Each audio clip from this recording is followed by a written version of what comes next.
Everyone. Welcome to week 5. Hopefully, everyone is having a good week thus far. I just wanted to give you an update on a few things for this week and go over quiz information from last week. Actually, I'm going to click back here to last week quick.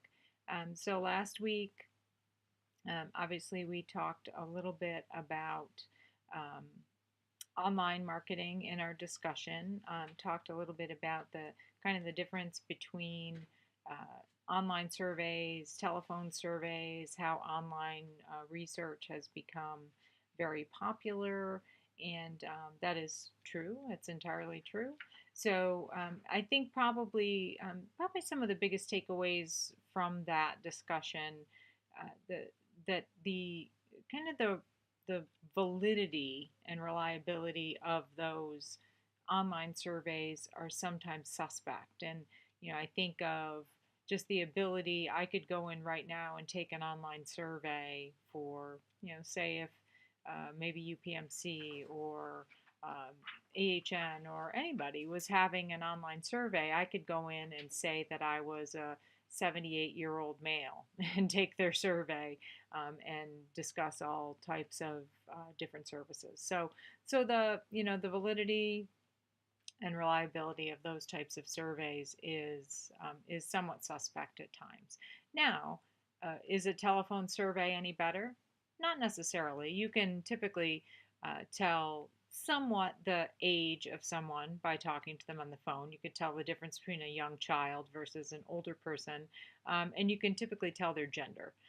But not always. Sometimes you can't tell someone's gender by their voice, but oftentimes you can. So if someone was really trying to fool you on the phone, they could, but I wouldn't think anyone would put that much effort into it. Good discussion last week on those things. I did want to, well, I'll go over the quiz questions and then I'll go over some info for this week, week 5. But so our quiz questions for last week, I had, there's one of them I'll talk about first. I'm going to give credit. We had one student that had raised this as an issue, and I agree completely. So I'll give you credit for this. The question was, the marketing intelligence data supplies results data from primary sources, true or false? And the answer that was given as the correct answer was false.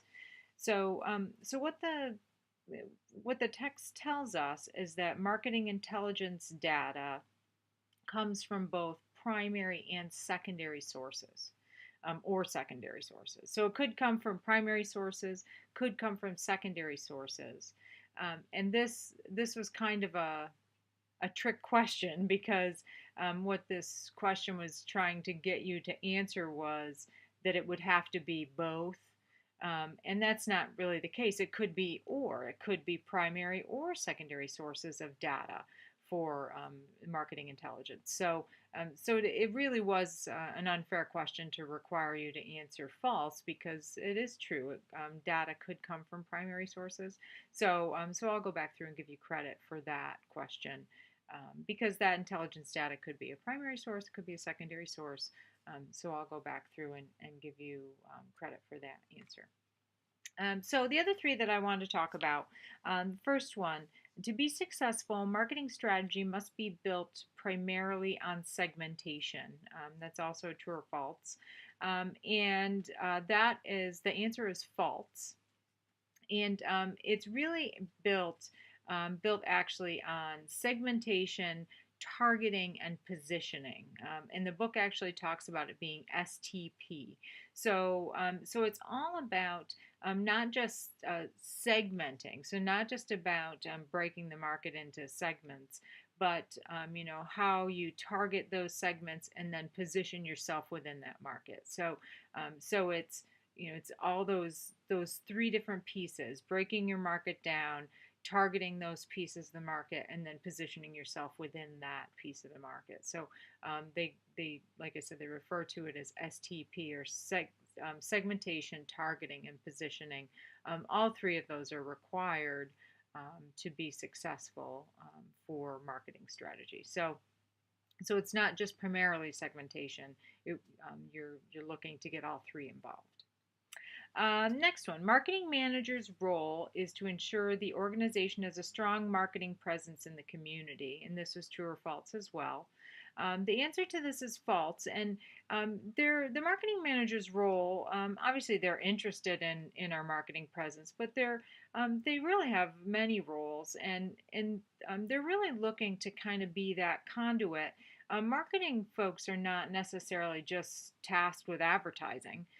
They're really tasked with kind of being that conduit between those that make the decisions in the healthcare organization and that external environment. So, a lot of a marketing person's work is analyzing that external environment, doing research, determining how to best approach the external environment, working with those that make the decisions on what new products need to be out there, how do we market the products that we have, those types of things. In a lot of healthcare organizations, advertising is actually not done in house.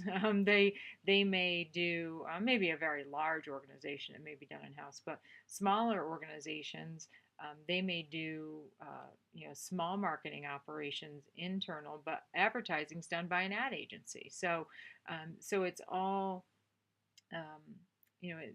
Although the notion of having a strong marketing presence may be important to the marketing manager, that's not really their role. Their role is truly to be that conduit between the folks that are making the decisions in the organization and that external environment, and making sure that the appropriate information is flowing between the two. Next one. Most healthcare systems are market driven, true or false? And this is false. Generally, healthcare systems are not market driven. This is actually not the case in the Pittsburgh area. So, for those of you that do live in Western PA, we live in a pretty market driven system. But generally across the country, healthcare systems are generally not market driven. They tend to, your average healthcare manager, and this is why it's great that you guys are learning about the market, learning about marketing in general, how to do market research, these types of things, because generally healthcare managers do not have a strong handle on marketing and how to manage the market. So it's unusual for healthcare managers to have that kind of in their toolkit. So it's important for more and more leaders in the healthcare setting to have that knowledge base. But it's the Pittsburgh market, and many of you have heard me say this in the past.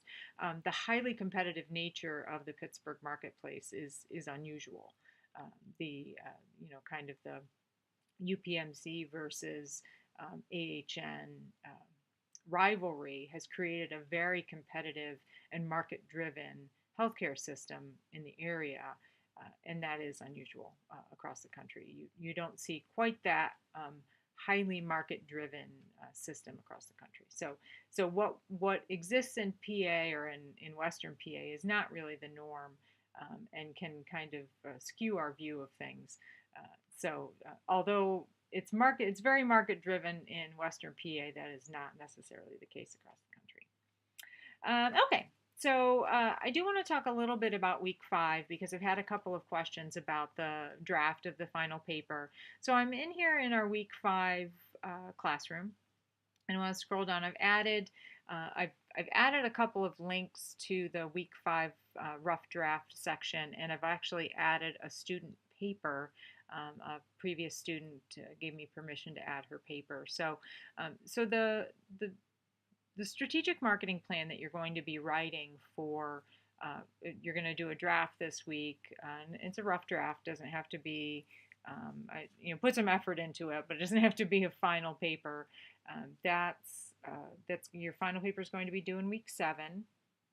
And you can choose your place of employment. If you do work somewhere and you'd rather not write about them, that's fine. Or if you're not working, just choose any employer in the healthcare sector, preferably. But just choose a healthcare employer And it can be hospital, it can be physician practice, it can be a vendor, it can be payer, doesn't matter. And what you want to do is develop a marketing plan. It can be for a new unit, it could be a new service, it could be for the whole, for the whole organization, whatever it is that you'd like to do. There is a rubric, and actually I noticed I don't have the rubric for the final project here, so I will put a copy of the final project rubric here as well. That is found in week 7 though. But pretty much it breaks down to the intro, market analysis, and the market analysis includes um, like mission, vision, values, the external analysis, internal analysis, etc. And then the marketing plan itself. What are you planning to do for your marketing plan? Deployment monitoring, etc. And then ultimately, you'll want to have a conclusion, etc. And that's for the final project. For this week, we're kind of looking to get a general breakdown. This is for the rough draft. You want to have these pieces in there. So what I've got here is this link here is the strategic marketing plan template. So within this came from week 3. There's some information and there's kind of a template to follow for development of a strategic marketing plan. In here was a sample that was created. I did not create it, but there's a sample of a strategic marketing plan that might provide some assistance. And then this down here where it says student submission sample, this was a previous student that I thought did a pretty good job. And she had allowed me to submit her assignment here for your viewing pleasure. So please take a look at these. But like I said, you don't have to use I say your place of employment, but it doesn't have to be. I would prefer that it's a healthcare, because this is healthcare marketing. So I would prefer it's a healthcare employer, but it could be wellness. It could be. It doesn't have to be a it just needs to be something within healthcare. And it, like I said, it doesn't have to be a whole organization. You could be marketing for a unit. You could be marketing for a service. I want to have a plan around that. And please make use of these resources. They will be helpful. So hopefully that helps a little bit. Any other questions, please feel free to zip me a note. I am in New York this week, all week for the holiday.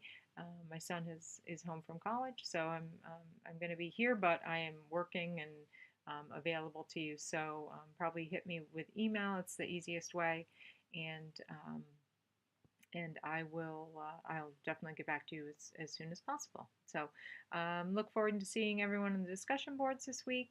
Have a lovely Thanksgiving, and I'll talk to everybody soon. Thanks so much.